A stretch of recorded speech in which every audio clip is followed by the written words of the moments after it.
today we are going to discuss about disk scheduling algorithm. What is the main goal of disk scheduling algorithm? To minimize the seek time. So before discussion about different disk scheduling algorithm, we need to understand what is this seek time. Because whenever we are performing with an algorithm, we need to measure the algorithm by minimizing the seek time. Seek time is basically the time taken by the ARM to set the read-write header of a particular disk to the desired sector. So for understanding this, we need to understand the architecture of a disk. Now you can see I have drawn a figure of disk. Here there is an ARM. That ARM have read-write head. Okay. So these are these things is called basically a platter. Okay. So in our disk we can so we have multiple platter in a disk system. Now this platter is going to divide it into track. Okay, so this is one track 1, track 2, track 3, like this. So one platter can have several tracks. Now you can see these tracks are also going to divide it into sectors. So one track is going to have multiple sectors. So basically first we have a platter. Now a platter can have both of the side. Okay, that is a platter can have their inner surface or outer surface. So after platter we need to know the platter's which surface. Okay.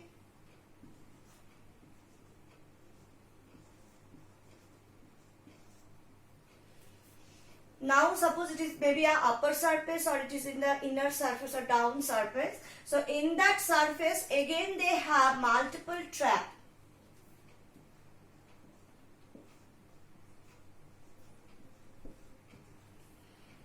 And that inner track they have multiple sector. Okay.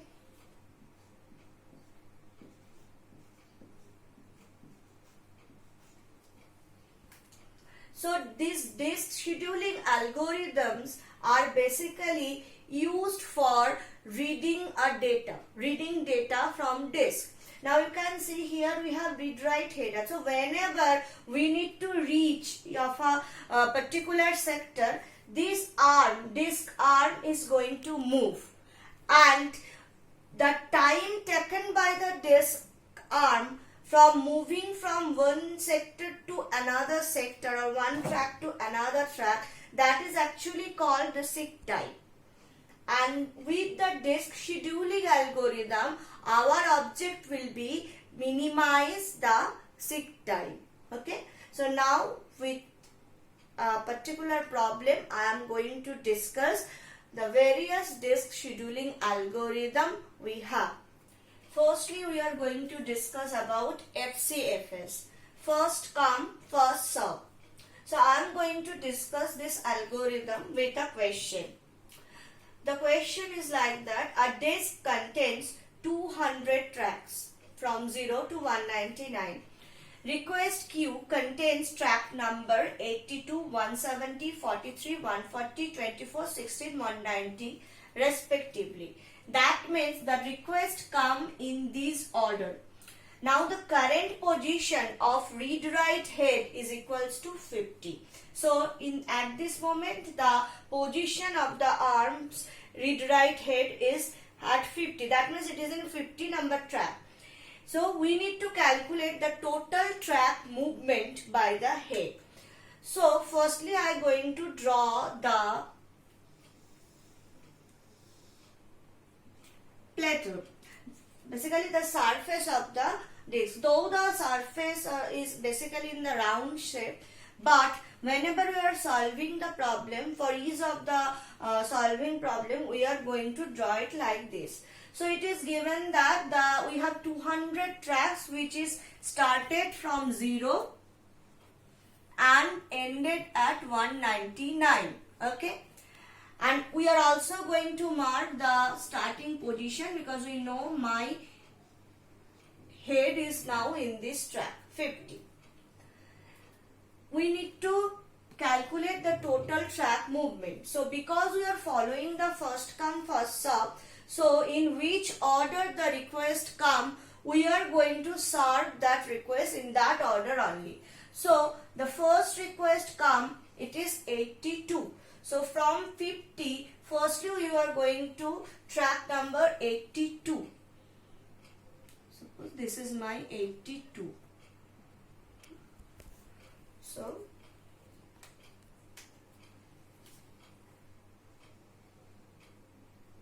in this way I am going to mark this.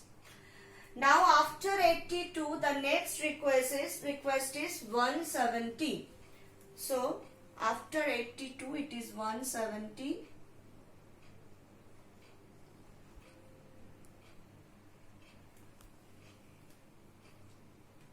So we don't need to change the direction. We can go with the same direction. Okay.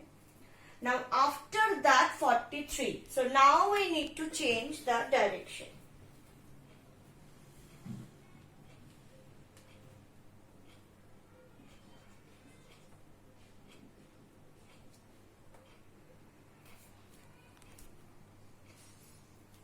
So from 170, the disk header is going to move to this position, 43.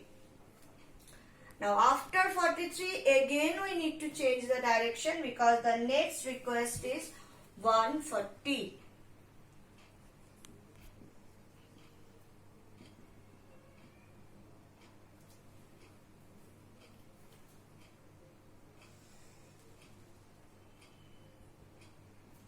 So this is 140. Now after that, again it is 24. So again we need to change the direction.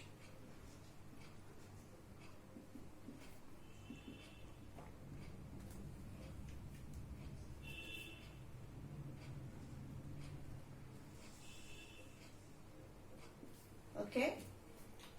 So you can see the head is moving in a zigzag fashion. Okay. 24, after 24 the request come from 16 number track.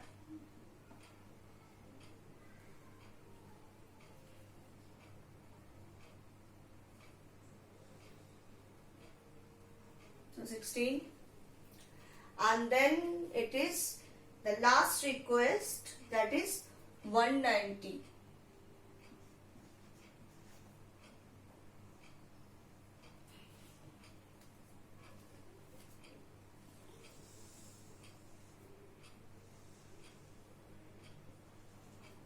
Okay, so now it is end. So initially it was at 50. After 50, then the request come for 82. So we are going to 82, then 170, then 43, then 140, then 24, after that to 16, and then 190. So this is the total disk movement. So basically the read-write header movement. So now we have solved every request. So now we need to calculate the total number of track movement. So basically this track movement can be calculated by substitution. Now this subtraction you can go do like this: 82 minus 50, 140 minus 82, then 82 minus 50, then 170 minus 82. In this way you can perform, or you can do like that. You can see in this direction the total movement is from 50 to 170. So directly you can calculate like this: 170 minus 50. This will reduce the time, okay, for your calculation. Then from 170 it will move in this direction up to 43. So never do 43 minus 170. This will give you answer in negative. You need to calculate the movement cannot be negative, so it will be 170 minus 43. Now again in this direction 43 to 140, so it will be 140 minus 43. Okay, then again 140 to 16, so you can take at a time 140 to 16, and then again 16 to 190, so it should be 190 minus 16.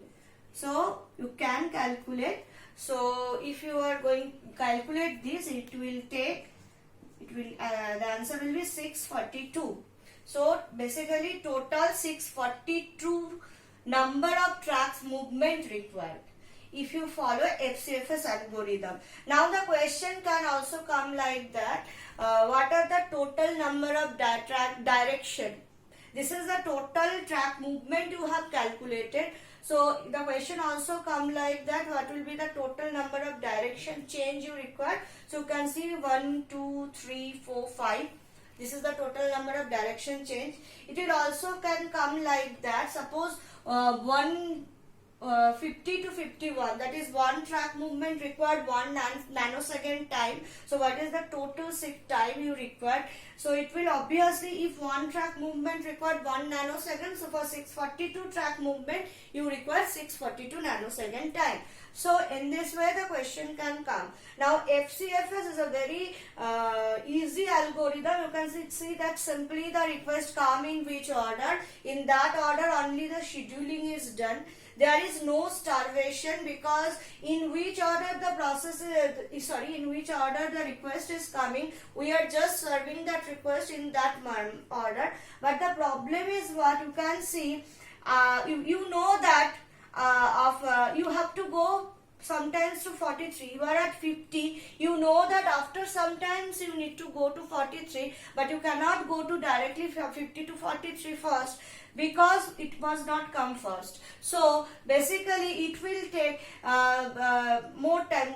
In this direction from 82 to you are going 170, then 172 you are coming to 43, but you know that 140 is also in your request, but you cannot serve that request at that time. Though you are passing through it, you cannot serve, because you need to follow FCFS algorithm. So that for this reason maybe the total track movement required is so much high in FCFS. So now I am going to solve this same problem with another algorithm technique. Before going to a different algorithm, I need to again explain this calculation. I have done this calculation as a y. You can perform this in this manner also. From 52 you are moving to 82. So it can be calculated like that, 82 minus 50. Then from 82 minus 50, now from 82 you are moving to 170, so it will be 170 minus 82. Then from 170 you are moving to 43, so 170 minus 43 plus 43 to 140, so 140 minus 43 plus then 140 to 24, so 140 minus 24 plus 24 to 16, so 24 minus 16 plus 16 to 190, so 190 to 16, it will give the same time 642. So basically you can do the calculation like this, or you can do the calculation like this. It will save your time, okay? Otherwise it will give the same result, okay? You can do like this or you can do like this, that is as of your wish. It will obviously save your time, okay? So now we are going to the next algorithm. So the next algorithm we are going to discuss is shortest seek time first, SSTF. I am going to discuss the algorithm with the same problem. The scenario is the same. We have a disk contain 200 tracks. from 0 to 199. The tracks are distributed from 0 to 199. And the request queue contained in the track number 82, 170, 43, 140, 24, 16, 190 respectively. So basically the requests are coming like this, and the current position, now the read write header is at 50. We need to calculate the total number of movement. So again I have drawn suppose these are not there. So the track is distributed like this, 0 to 199, and the starting position is 50. So now we need to take care, now we need to move according to the shortest seek time. Seek time means what? The time taken for the header movement from one track to desired track. So now the current position is 50 and these are the requests. So which is the shortest, for which request we need to move, we need to require the shortest movement. So we are at 50. So in this side the shortest request is 82 if we go to the larger side, and if we come to the smaller side of 50 then it is 43. Obviously 43 is the closest one. So from 50 we need, firstly we are going to 43 because it's required the shortest seek time.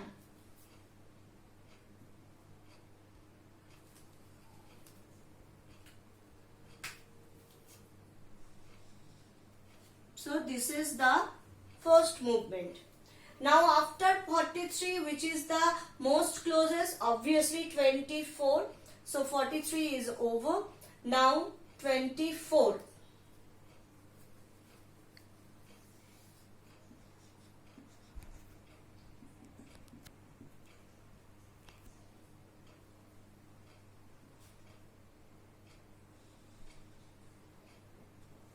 Okay.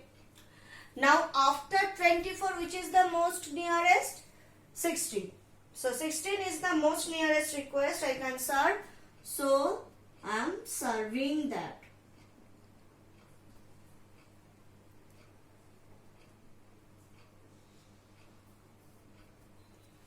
Now in this side no more request we have. So now we need to change the direction. So which is the most nearest? 82. So I need to go to 82.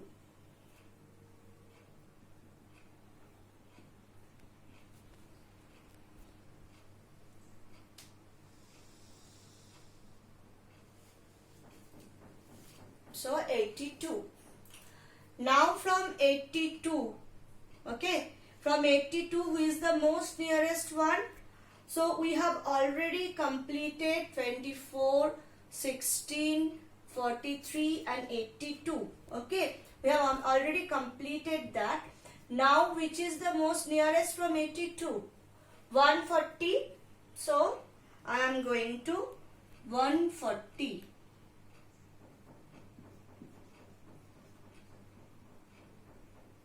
So the movement is towards 140. And we have keep the service here. Okay. Now from 140, what is the next one? Obviously 170. Okay. So next one is 170.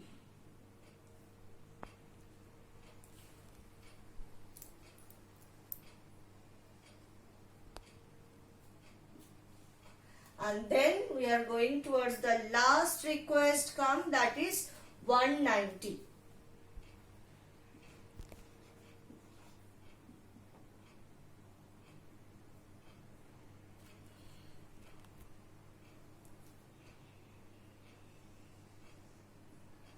Okay, so this is the total movement. Okay, so firstly from 50, because 43 is the nearest one, we are going to the 43, which having the shortest sick time, we need to move towards that request only. So after 43 we need to go to 24 because this is the shortest one. Then after 24 I am moving to the 16 because this is the next shortest one. Then the 16. So in this direction we don't have any other request, so we need to change the direction and then we are going towards the 82. So this is the next shortest one. Now after 82 we are going to 140, then 170 and then 190. Okay, so in this way, according to the shortest sick time, we going to move. That means which request have the shortest sick time, that means which request require the shortest movement. In that request, towards that request only we are moving. Now we need to calculate the total number of head movement. So it can be done like this. We know we are starting from 50. So in case of FCFS, I have discussed that we can calculate like this: 50 to 43, then 43 to 24, then 24 to 16 in this manner, or we can directly subtract 50 to 16 because these problems are frequently coming in any different competitive exam. So it will take more time if we calculate like this: 50 to 43, then 43 to 24, then again 24 to 16. This will take more time. Rather we can do directly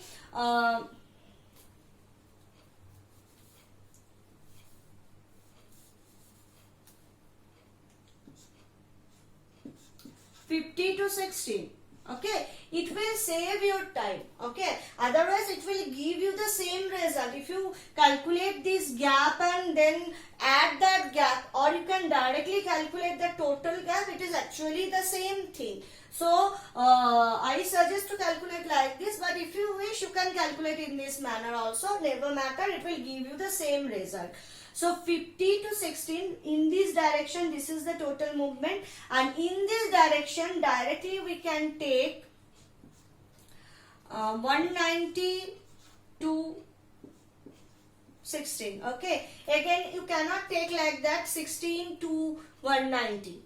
If you perform a calculation like that 16 to 190, so it will give result in minus, that is negative, but a distance cannot be negative, so always it should be 190 to 16 like this. So the result will come 208. Okay, so 208 is the total number of movement. If you need to calculate what is the total number of time you have done, that is the sick time you require, it can be, if the one movement required 1 nanosecond times, then it will be 208 nanosecond.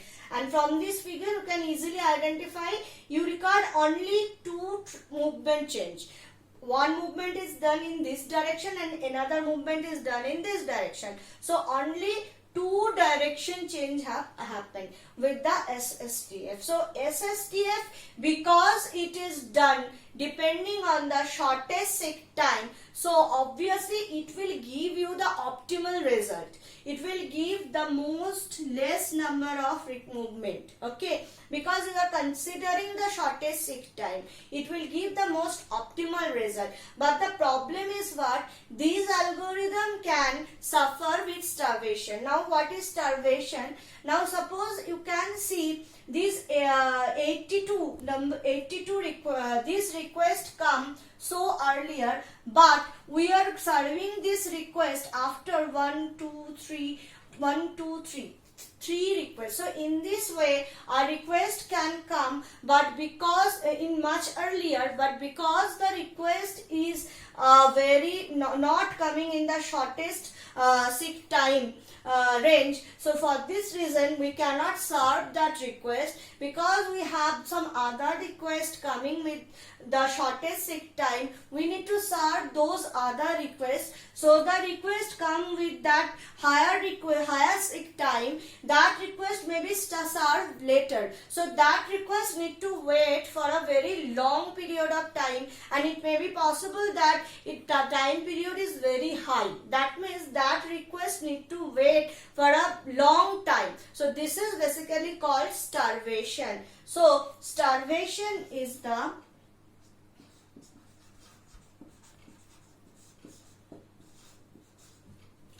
problem with shortest sick time algorithm.